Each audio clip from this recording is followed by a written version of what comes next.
Hi, here's a very short introduction to Drush.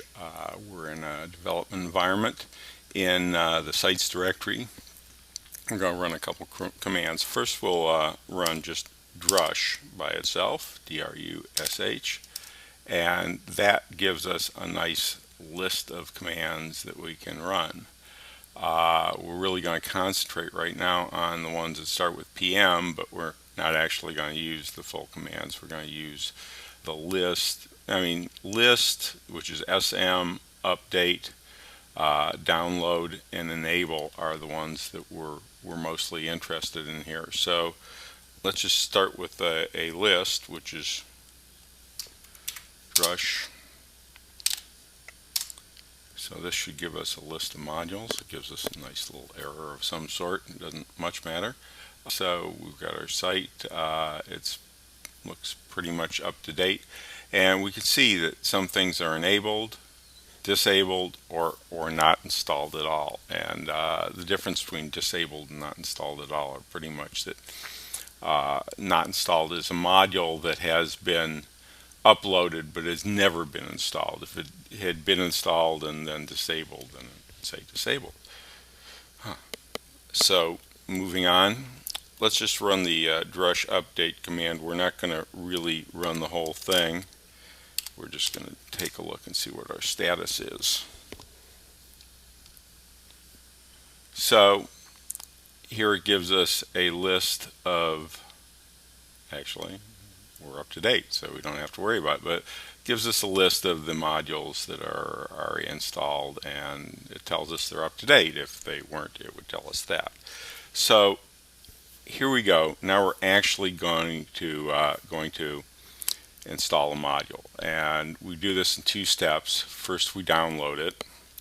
So Drush DL, and I'm going to download the admin module for no particular reason other than I can, and I know that it's not in there already, so let's give it a shot.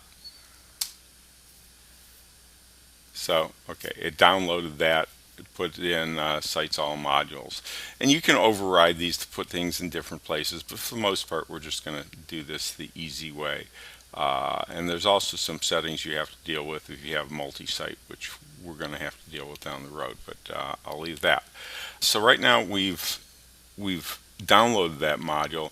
Now I'd like to install it as well, so we just need to go back and enable it, which will install it. So we're going to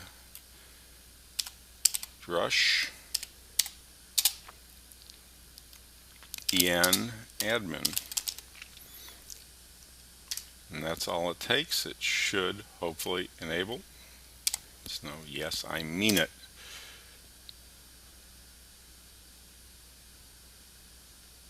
So the clock is ticking. It didn't take long. There we go. And let's go back and look at our list again now, and we'll see that somewhere in here we have the admin module. Somewhere. And it's actually the administration module, and it's installed and enabled. And that's pretty much it. That's our Drush startup. So you can have at it and install some modules. And of course, when you're issuing the commands, it's on the file name of the module, not the full name. So for CCK, it's content. And the names are a little different for Drupal 7, but Drush works the same. That's it.